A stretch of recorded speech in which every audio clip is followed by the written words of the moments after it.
तो देखिए कई दिनों के बाद ये वाला वीडियो आ रहा है और बहुत ज़्यादा लोगों ने डिमांड करी थी, तो इस मारे ये वाला वीडियो मैं दोबारा आपको बता दे रहा हूँ कि जो सिलेबस जो आपको दिया जाता है कोई भी एग्ज़ाम के लिए, तो वो आपको कैसे पूरा करना है। सिलेबस पूरा करने के कई सारे तरीके हैं, पर सबसे ज़्यादा जो 2 तरीके चलते हैं उस पे बात करी जाएगी।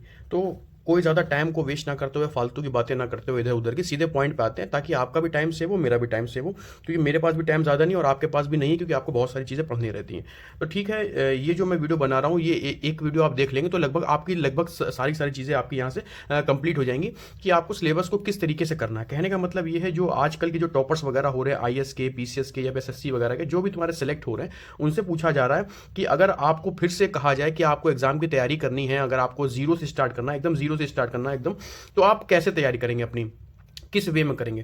तो जो उन्होंने बताया वो मैं यहाँ पे बताऊंगा आगे चल के, पर जो आप कर रहे हैं पहले उसकी बात करते हैं। तो यानी कि जो टॉपर से पूछा गया है वो इसमें बताऊंगा सारा का सारा चीज़ें, पर जो आप अभी कर रहे हैं वो ये कर रहे हैं। आप क्या कर रहे हैं, आपको मान लीजिए ये सिलेबस दे दिया गया पूरा पूरा और उसमें यहाँ पे पॉइंट दिए गए।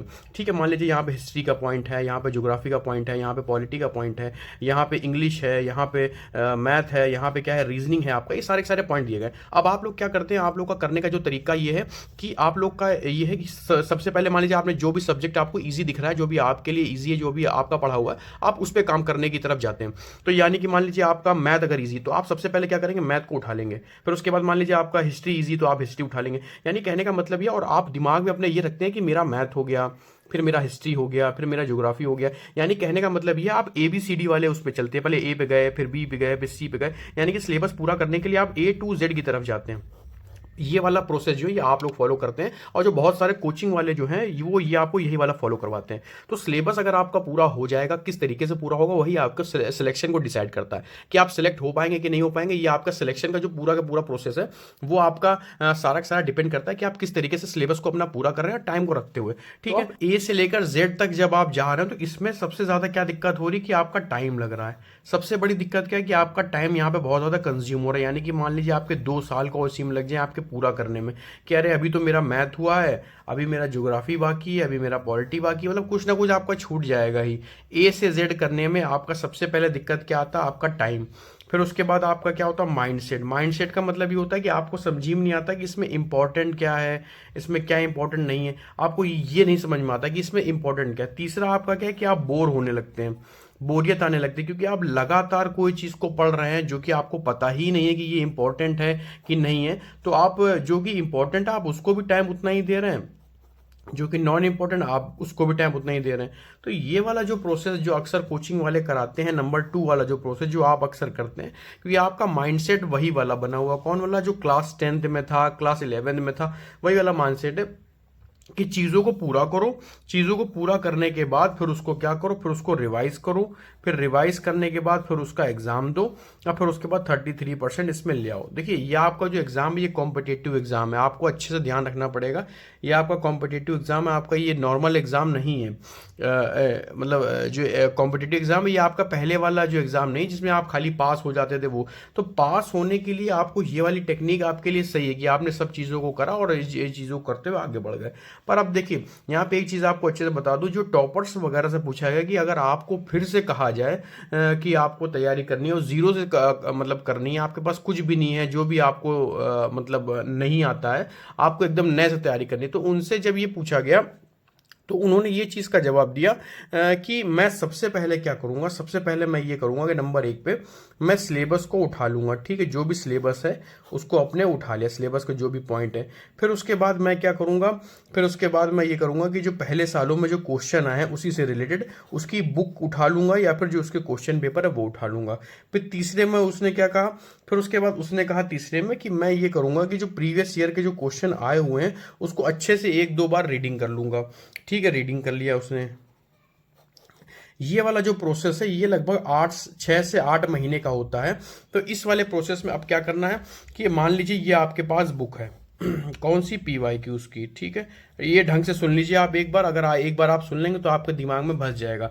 ये आपके पास सिलेबस, आपके पास ये 2 चीज़ें जो होनी चाहिए एकदम मस्ट है। अगर ये नहीं है तो आप एग्जाम नहीं कर पाएंगे क्लियर कोई भी।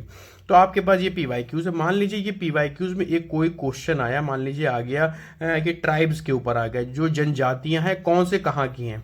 ठीक है, कि जैसे कि गोंड कहाँ की है, थारू कहाँ की है, या फिर जो अंडमान निकोबार की कौन सी है। तो ये तुम्हारे पीवाईक्यूज में पहले 2024 में या फिर 2025 में ये पूछा गया है। अब आपको क्या करना है, यही वाले टॉपिक को अपने सिलेबस में जाके ढूंढना है कि सिलेबस में ये वाला टॉपिक कहाँ पर दिया है। तो जहां पे भी सिलेबस में टॉपिक दिया हो ट्राइब्स करके, अब आपको क्या करना, सबसे पहला आपको अभी सिर्फ आपको देखना था, आपने पीवाईक्यूज देखा, उसमें आपको ट्राइब्स वगैरह मिली, आप सिलेबस पे गए, आपको ट्राइब वाला वो मिल गया सेक्शन, आपने उसके ऊपर गोला लगा लिया या फिर चौकोर लगा लिया। फिर आपने क्या करा, अपनी जो एक खाली नोटबुक थी यहाँ पे आपने उसमें डाला ट्राइब्स। ठीक है, ट्राइब्स डाल के फिर नंबर 1 ये वाली ट्राइब कहाँ की है, एमपी की ट्राइब कौन है, यूपी की ट्राइब कौन है, अंडमान निकोबार की कौन है, हिमाचल की कौन है, लद्दाख की कौन है, आपने यहाँ से लाइन से बना ली। इसको बोलते हैं नोट्स। ये आपने नोट्स बना लिए। ठीक है, तो ये आपने नोट्स बनाए। तो अब आपका दिमाग में क्या हुआ कि आपने पीवाईक्यूज देखा, पीवाईक्यूज के हिसाब से अपने सिलेबस पे गए, सिलेबस पे जो आपको इंपॉर्टेंट मतलब सिलेबस में वही टॉपिक दिखा, उस टॉपिक के ऊपर आपने नोट्स बना लिए। अब इसको क्या करना है, आपको रिवाइज करना है। सेम यही हर बार करना है। जब आपने दूसरा वाला खोला तो इसमें ये मान लीजिए आ गया डैम्स के बारे में कि कौन से डैम्स कहाँ पर बने। आप फिर से गए अपने सिलेबस पे, देखा आपने कि भैया डैम्स वाला ये वाला टॉपिक है, आपने क्या करा, फिर यहाँ पर अपना डैम्स वाला, जैसे कि इंडिया के मान लीजिए मैप पे ये वाला आपने करके ऐसे ऐसे करके डैम्स वगैरह बना लिए। यानी कि आपका 2 टॉपिक क्लियर हो गए। ये आपका धीरे धीरे सिलेबस ही पूरा हो रहा है। अब आप, क्योंकि जो पहले के सालों में जो क्वेश्चन आए वो लगभग हर हर जगह से आए, जो बहुत कम इंपॉर्टेंट है वहां वहीं से नहीं आए, बाकी हर जगह से आए। तो अब आपको ऐसे ही धीरे धीरे करते करते, मान लीजिए आप पॉलिटी पे पहुंचे, पॉलिटी में वहां पे फंडामेंटल राइट के ऊपर आ रहा है कि आर्टिकल जो 21 है उसमें कौन कौन से राइट्स होते हैं। तो अब आप फिर से अपने सिलेबस पे गए, सिलेबस पे आपने देखा कि हाँ ये वाला जो है वो कॉन्स्टिट्यूशनल राइट के ऊपर है। तो आपने फिर अपनी कॉपी में एक पेज बनाया और यहाँ ऊपर डाला कॉन्स्टिट्यूशनल राइट। अब आपने फंडामेंटल राइट कौन कौन से होते हैं, डीपीएसपी क्या क्या होता है, फंडामेंटल ड्यूटी क्या क्या होती, इसके बारे में अपने नोट्स बना लिए। तो अब आप क्या कर रहे हैं, ये अपना सिलेबस ही तो पूरा कर रहे हैं ना। आपने ट्राइब करा पूरा, आपने डैम्स करा, आपने पॉलिटी वाला करा। तो ये जो दूसरा तरीका है, इसमें सबसे ज़्यादा जो फायदेमंद चीज़ है वो क्या है, ये पहले आप जान लीजिए। आपका जो दूसरा वाला जो तरीका है उसमें क्या है, उसमें कोई कोचिंग वोचिंग की ज़रूरत आपको कोई खास पड़ेगी नहीं, आप अकेले भी कर सकते हो उसको। तो सबसे ज़्यादा फायदा आपको क्या मिल रहा है, पी वाई क्यूज से आपने क्या करा, आइडेंटिफाई करा कि क्या इंपॉर्टेंट है, यानी कि जो इंपॉर्टेंट है। फिर इंपॉर्टेंट को आपने क्या करा, सिलेबस में आपने देखा, फिर सिलेबस में आपने देखने के बाद आपने क्या करा, उसके क्या करे, नोट्स बना लिए। तो जो ये आपके जो नोट्स ये बन रहे हैं वो कौन से, ये बहुत ही ज़्यादा वो वाले हैं कि जहाँ से हर बार क्वेश्चन आएगा ही आएगा। मतलब कि ये जो एग्जामिनर है, जो एग्जामिनर ने यहाँ पे पीवाईक्यूज में पूछा, आपने उसी के नोट्स बनाए हैं, डिटेल में नोट्स बनाए। तो इससे क्या होगा, आपका जो भी सिलेबस का पॉइंट, मान लीजिए आपके सिलेबस के जो पॉइंट है आपके धीरे धीरे धीरे धीरे करते करते करते करते कवर होने लगेंगे। कैसे कवर होंगे, जो सबसे ज़्यादा इंपॉर्टेंट है पहले वो कवर होगा, फिर उसके बाद जो उससे कम इंपॉर्टेंट फिर वो कवर होगा, फिर उससे कम इंपॉर्टेंट वो होगा, फिर उसके बाद 50% वाला, फिर 10% वाला। तो आप धीरे धीरे करते हुए सबसे ज़्यादा इंपॉर्टेंट से कम इंपॉर्टेंट की तरफ जा रहे हैं। ये होता है आपका जो टॉपर्स जो सिलेक्ट होते हैं और जो जो लोग मतलब एग्जाम निकालते हैं, ये उनका तरीका है। पर जो आप लोग अभी तक कर रहे हैं वो क्या कर रहे हैं, आप कर रहे हैं 1 फिर 2 फिर 3 फिर 4 फिर 5। आपको इसमें नहीं पता है, बिल्कुल नहीं पता कि इंपॉर्टेंट क्या। आपने बस खाली भेड़ चाल की तरह बस आपने उठाया और आपने पढ़ना चालू कर दिया। अब होता क्या है, 1 2 3 4 5 4 तक जाते जाते आपकी जो एनर्जी होती है वो क्या होता है, डाउन होने लगती है, आपका मोटिवेशन जाने लगता है, आपके जो मॉक टेस्ट में नंबर नहीं आते हैं। अगर आपने ये वाला तरीका अपनाया तो अगर आप 70 तक भी कर ले गए ना, तो यानी कि आपका जो 70% जो है वो आपका पूरा है, मतलब सिलेबस। और आप जब मॉक टेस्ट वगैरह जब देने जाएंगे तो आप लगभग 70% तो कर ही लेंगे ना। आपके खाली 30% छूट रहे, तो 30% और बाद में अगर पढ़ लेंगे तो एग्जाम आपका क्लियर हो जाएगा। पर इस वाले प्रोसेस में सबसे बड़ी दिक्कत क्या है कि 1 2 3 4 5 6 करते करते आप क्या करते हैं, बोर हो जाते हैं, थक जाते हैं। तो ये वाला प्रोसेस थोड़ा लेंदी भी है, ये वाला प्रोसेस इतना काम का भी नहीं है। और ये प्रोसेस आपका जो 12th में एग्जाम निकालने हैं, बीए बीएससी में एग्जाम निकालने हैं, तो ये उनके लिए एग्जाम बना हुआ है।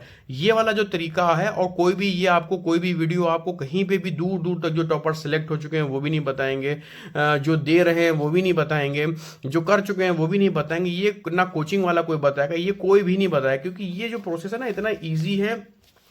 पर हाँ, थोड़ा लेंदी ये है कि आपको थोड़ा सा खुद से करनी पड़ेगी मेहनत। मेहनत ये करनी पड़ेगी कि आपको हर क्वेश्चन को, मान लीजिए अगर एक एग्जाम में आपके 150 क्वेश्चन, यानी कि 150 बार आपको सिलेबस को अपना देखना पड़ेगा। पीवाईक्यूज के हिसाब से उठा के आपको सिलेबस को देखना पड़ेगा, फिर वही सिलेबस के हिसाब से आपको 150 पेज का नोट्स वगैरह तैयार करना पड़ेगा। पर जब आप लगभग ये मान के चलिए कि अगर आपने 2 से 3 साल के पीवाईक्यूज आपने करे, तो आपको लगभग ये समझ में आएगा कि बहुत सारे क्वेश्चन जो है वो रिपीट हो रहे हैं, मतलब सिलेबस के उसी वाले पॉइंट से आ रहे हैं। बार बार आप देखेंगे कि अरे यही पॉइंट से बार बार क्वेश्चन आ रहा है, अरे यही पॉइंट से बार बार क्वेश्चन आ रहा है, अरे यही पॉइंट से बार बार क्वेश्चन, यानी कि ये 3 पॉइंट बहुत जरूरी है। तो आप क्या देखेंगे कि आपने जो नोट्स पहले बनाए हुए थे उसी में आप बार बार ऐड ऑन करते रहेंगे, तो आपके बहुत जो ज्यादा आपके नोट्स नहीं बनेंगे, आपके कुछ ही पॉइंट के बहुत ज्यादा नोट्स बनेंगे, बाकी के जो नए टॉपिक उनके कम नोट्स बनेंगे। तो इससे क्या होगा कि जब आप लगभग 70% के आसपास चीजें कर लेंगे, जब आप मॉक वगैरह देने जाएंगे, तो मॉक में लगभग जो आपको क्वेश्चन मान लीजिए छूट रहे हैं या फिर गलत हो रहे हैं, आपने गलत कर दिए, तो उसमें घबराना नहीं है। 70% तो आपका पूरा ही, आपका जो 30% जो छूट रहा, अब आपको इसके फिर से नोट्स मतलब तैयार कर लेने। अब आपको क्या करना है, मॉक के भी करने तैयार, यानी कि आपने पीवाईक्यूज के हिसाब से करा, फिर उसके बाद आपको मॉक के हिसाब से करना है। तो आपको सबसे पहले तो ये ध्यान रखना है कि जो भी क्वेश्चन आ रहा है, अगर आपने कोई भी क्वेश्चन आपने देखा, मान लीजिए कोई भी क्वेश्चन है, तो आपको ये पता होना चाहिए कि ये जो सिलेबस दिया है आपका, ये कौन से पॉइंट्स है। अगर आप ये नहीं कर पा रहे हैं, यानी कि आप अभी भी कोई भी एग्जाम की तैयारी के लिए आप अभी नहीं बने हैं और आप घर में आराम करिए। अगर आप क्वेश्चन को देख के समझ पा रहे हैं कि ये वाले सिलेबस के पॉइंट से है, तो यानी कि आप तैयारी में अब आ चुके हैं और आप सही लाइन पे अब जाना चालू हो गए। क्योंकि अगर आपको मान लीजिए आर्टिकल अगर 21 अगर आपको दे रहा है, अगर आपको ये पता ही नहीं कि आर्टिकल 21 फंडामेंटल राइट का है कि सुप्रीम कोर्ट का है कि डीपीएसपी का, अगर आपको यही नहीं पता चल रहा है ना, तो यानी कि आपने एग्जाम में कुछ भी नहीं करा अभी, मतलब बिल्कुल नहीं करा। तो उसके लिए आप ये कर सकते हैं, सबसे पहले अगर आपको पीवाईक्यूज से पहले भी एक चीज ये करनी कि आपको बुक्स वगैरह पढ़ लेनी है। अगर मान लीजिए आपको बिल्कुल जीरो नॉलेज है, तो आप क्या करिए, बुक्स पढ़िए। कौन सी पढ़िए, एनसीईआरटी पढ़ लीजिए। जो भी आपके पास बुक्स हैं उस सब्जेक्ट से रिलेटेड, वो बुक्स को 1 से 2 बार पढ़ लीजिए। 2 बार पढ़ लीजिए, उसके नोट्स वगैरह नहीं बनाने, खाली एक बार देखिए, 2 बार देखिए, 2 से 3 बार बस आप अच्छे से एक बार देख लीजिए। तो उसमें यह आपका होगा कि आपको ये समझ में आने लगेगा जो ये टॉपिक है ये कौन सा सब्जेक्ट से रिलेटेड है, कौन सा सब्जेक्ट से रिलेटेड नहीं है। तो ये आपके लिए इजी कर देगा। तो सबसे पहला आप क्या करिए प्रोसेस, कि आप कोई भी जो सब्जेक्ट तैयार करने जा रहे हैं उसकी सबसे पहले बुक देखिए, फिर उसके बाद उसका पीवाईक्यूज देखिए। पीवाईक्यूज को सारों को नहीं देखना है, 1, 2, 5, 10 को देखना है, फिर उसके बाद सिलेबस को देखना है, फिर सिलेबस से उसको उठा के नोट्स बनाने हैं, फिर नोट्स वगैरह को आपको रिवाइज करना है, फिर उसके बाद मॉक टेस्ट देना है, फिर मॉक देने के बाद जो गलत हो रहे हैं उसके फिर से नोट्स बनाने हैं। ये मैंने आपको सारा का सारा प्रोसेस बता दिया, ये ना कोई आपको कोचिंग वाला बताएगा, ना कोई आपको कुछ बताएगा।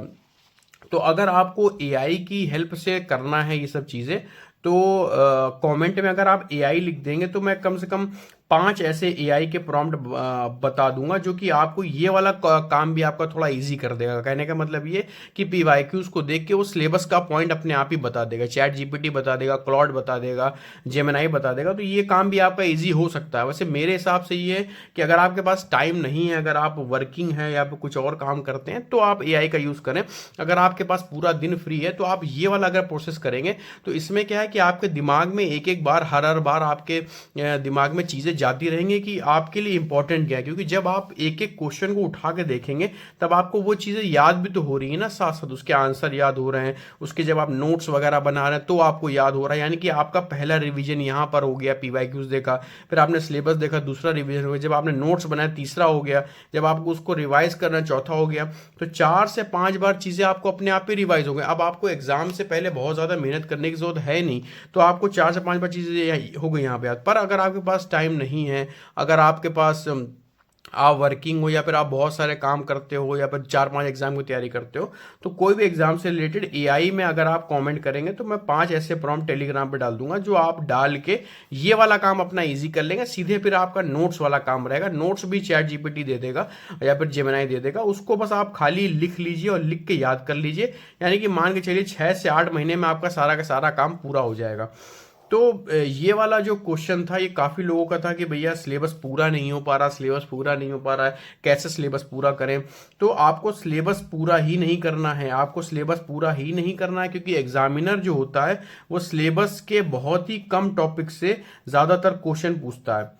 लगभग लगभग 80% क्वेश्चन जो है वो सेम टॉपिक से बार बार पूछता है, फिर 20% में आपके नए टॉपिक देता है। तो अगर आपने 80% लगभग कर लिया है तो भी आपकी चीज़ें हो जाएंगी, क्योंकि 20% भी इसी से कनेक्टेड होती हैं। तो आप सबसे पहले ध्यान रखिए, क्योंकि एग्जामिनर का जो माइंडसेट है ना वो क्या होता है, जब वो एग्जाम जो सेट करता है, मान लीजिए ये आपका 4 भागों में एग्जाम का मतलब है, मान लीजिए 1 से लेकर यहाँ पर 20 तक क्वेश्चन है, यहाँ से 20 से लेकर तुम्हारा 40 तक है, फिर 40 से तुम्हारा 80 है, फिर 80 से तुम्हारा 120 है, मतलब मान लीजिए ये है। तो एग्जामिनर सबसे पहले क्या करता है, 20 क्वेश्चन एकदम इजी रखता है, एकदम इजी, मतलब आप पढ़ेंगे तो आपको लगेगा अरे ये तो बहुत आसान है, ये क्या पूछ लिया, एक लाइन का पूछ लिया।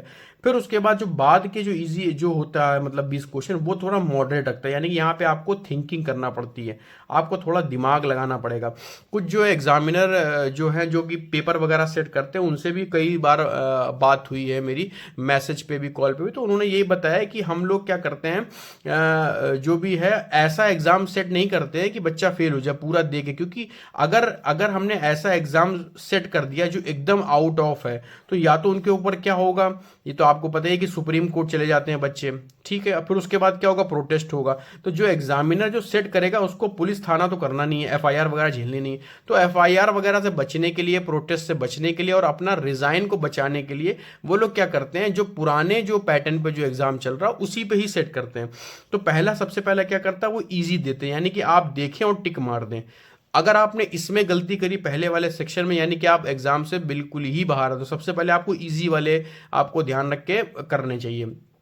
फिर उसके बाद जो 20 क्वेश्चन होते हैं वो एग्जामिनर ऐसे सेट करता है कि मान लीजिए आपको थोड़ा बहुत सोचना पड़े, यानी कि मान लीजिए ऑप्शन दे देगा कि ए है, बी है, या फिर ए एंड बी है, या फिर कौन सा है। तो यहाँ पे थोड़ा थिंकिंग का काम आता है। फिर तीसरा वाला जो आता है वो थोड़ा हार्ड आता है। हार्ड कहने का मतलब ये वो बाहर नहीं होता, मतलब कोई भी क्वेश्चन सिलेबस से बाहर नहीं होता। वो हार्ड ऐसे होता है कि जो टॉपिक मान लीजिए दिए, मान लीजिए ट्राइब्स के ऊपर अगर मान लीजिए कोई क्वेश्चन बन रहा है, तो अभी तक वो क्या पूछता था कि स्टेट का नाम पूछता था और ट्राइब का नाम पूछता था, ठीक है। अब की बार वो क्या करेगा, ये पूछ लेगा कि स्टेट का नाम पूछ लेगा और ट्राइब का नाम दे देगा, फिर उसके बाद कहेगा बताओ कितने परसेंटेज में है, ये पूछ लेगा। आपको मतलब उस टॉपिक के बारे में डिटेल में पढ़ना, जो भी पीवाईक्यूज में क्वेश्चन आए हैं उसको डिटेल में जाके पढ़ना, तभी आपका एग्जामिनर, क्योंकि अब एग्जामिनर अगर बाहर से क्वेश्चन दे देगा, मान लीजिए सिलेबस के बाहर से, या एकदम ही उठा के अलग से दे दे कि ये ट्राइब बताओ कौन से कपड़े पहनती, बताओ ये ट्राइब क्या खाना खाती, तो ये एग्जामिनर मतलब अपने लिए एफआईआर की तैयारी कर रहा है। क्योंकि जो स्टूडेंट होते हैं वो जाहिर सी बात है, पता है सबको कि अगर कुछ भी गड़बड़ हुआ तो क्या होगा, प्रोटेस्ट होगा और क्या होगा, एफआईआर होगी। किसके ऊपर, एग्जामिनर के ऊपर। तो वो खुद डरता है, तो वो बहुत ज्यादा बाहर नहीं जाएगा। वो क्या पूछेगा, बस ट्राइब पूछ लेगा, परसेंटेज पूछ लेगा कि बताओ कितने परसेंट में कौन है, मतलब एमपी में ज्यादा है कि यूपी में ज्यादा है कि कहां पे ज्यादा है। फिर उसके बाद जो बाकी के जो ये 20 क्वेश्चन होते हैं, ये अटेम्प्ट करने के लिए बने ही नहीं होते, ये आपके छोड़ने के लिए बने होते हैं। तो एग्जामिनर से जब पूछा गया तो उसने ये बताया कि भैया हम इसी तरीके से करते हैं, 3 पार्ट को आपको करना होता है। ये जो 3 पार्ट है, एक पार्ट आपको नहीं करना होता है। बहुत सारे लोग अपना दिमाग लगाते हैं, बहुत सारे लोग अपने आप को इंटेलिजेंट समझते हैं, वो क्या करते हैं, ये जो लास्ट के जो 20 क्वेश्चन है, ये ऐसा नहीं कि ये 20 क्वेश्चन लास्ट में, ये बीच बीच में भी आते रहते हैं, पर ये आपको कहीं नहीं दिखाई देंगे, ना आपको पीवाईक्यूज में दिखाई देंगे, ना आपको सिलेबस में दिखाई देंगे। ये एकदम अहले पहले क्वेश्चन होते हैं। मान लीजिए पूछ लेगा कि वियतनाम का जो है जो तुम्हारा क्या बोलते हैं प्रेसिडेंट था 2002 में कौन था बताओ, तो ये किसी को नहीं पता होगा। तो ये आपको अपना दिमाग लगा के इसमें उलझना नहीं, इसको आपको छोड़ना है, क्योंकि नेगेटिव मार्किंग भी होती है ना। तो ये जो 20 क्वेश्चन जो छोड़ने के लिए बने होते हैं, ये आपको ये भी पता होना चाहिए कि ये क्वेश्चन छोड़ने के लिए बना हुआ है, ये करने के लिए नहीं बना हुआ। मान लीजिए पूछ लेगा कि जो 11वां फाइनेंस कमीशन था उसके बताओ वो कौन थे, चेयरमैन कौन थे। तो अगर आपको याद है तो ठीक है, नहीं है तो आप छोड़ दीजिए। मतलब ये भी बहुत ज्यादा बाहर नहीं जाता है, पर ये इतने ज्यादा फैक्चुअल क्वेश्चन पूछ लेता है कि आपको इसमें करने की जरूरत ही नहीं रहती। तो कुल मिला के कहने का मतलब ये, एग्जामिनर जो अपना माइंडसेट जो उसने बताया, एग्जामिनर जो एग्जाम सेट करने का, उसने 4 भागों में बताया। 4 भागों में कहने का मतलब ये, सबसे पहले वो ईजी करता है, यानी कि आपको ये क्वेश्चन तो आने ही चाहिए। फिर उसके बाद वो क्या करता है, मॉडरेट करता है, यानी कि यहाँ पे आपको थिंकिंग काम करनी है, आपको सोचना है। तीसरे वाले में आपको क्या करना, हार्ड रखता है, मतलब हार्ड रखेगा पर इतना भी हार्ड नहीं रखे कि बाहर कर दे। हार्ड का मतलब ये कि आपको उसी में सोचने पे मजबूर करेगा। और चौथे में यानी कि आपको ये करना ही नहीं, आपको खाली ये 3 भागों में काम करना है। तो अब आपको पूरी चीज़ें क्लियर हो गई होंगी कि सिलेबस को किस तरीके से पहले पूरा करना है, क्योंकि सिलेबस इसी तरीके से पूरा हो पाएगा। जो इंपॉर्टेंट है वो पहले, फिर बाद में, फिर बाद में, फिर बाद में, जो जो कम इंपॉर्टेंट सबसे बाद में। फिर उसके बाद अगर आप कमेंट करेंगे एआई वगैरह तो मैं यहाँ पे आपके लिए डाल दूंगा, जिनके पास टाइम नहीं है वो अपना कर सकते हैं। और तीसरा मैंने बताया, जो एग्जामिनर जो सेट करता है अपना एग्जाम, वो किस बेस पे करता है, क्या उसका माइंड सेट होता है। तो ये सारी चीज़ें आपको एक बार देख लीजिए अच्छे से। तो आप ये कोई भी कोचिंग में आपको नहीं बताएगा, कोई टॉपर नहीं बताएगा, ये अच्छे से ध्यान कर लीजिए। तो अगर आपको सिलेक्शन लेना है तो इस वाली चीज़ों को आंखें मूंद के करिए। और उसके बाद ये भी, अगर आपको नहीं भरोसा हो रहा तो आप मॉक टेस्ट वगैरह लगाइए। मॉक टेस्ट वगैरह लगाएंगे तो आपको खुद ही समझ में आ जाएगा कि आपका रिजल्ट, आपके जो क्वेश्चन है जो वो सही होना चालू हो गया। अगर आपके क्वेश्चन सही नहीं हो रहे हैं तो ये वाली टेक्निक नहीं सही है, तो फिर आप कहीं और चले जाइए, कोई और यूट्यूब पे कोई और टीचर के पास जो आपसे 50,000 या 30,000 रुपये या 20,000 रुपये ले, तो आप उनके पास जा सकते हैं। ये तो फ्री का है ना, आपको तो नहीं समझ में आएगा। अगर हम ही 20,000 रुपये या 10,000 रुपये चार्ज करने लगे तो लोगों को लगेगा नहीं ये तो बहुत अच्छी चीज़ें बता रहे हैं। तो अब ये तो है नहीं कि सिलेक्शन लेने के बाद इंसान ये सब करे। तो आपको ये चीज़ें थोड़ा ध्यान रखनी है। और वीडियो को पूरा देखिए लास्ट तक और कमेंट करिए, और बाकी लाइक वगैरह कर दीजिए। तो आगे वीडियो मैं बनाता रहूँगा, क्योंकि मेरे पास भी टाइम ज़्यादा नहीं रहता है, मेरे पास टाइम कम रहता है। तो करिए, फिर बताइए आप।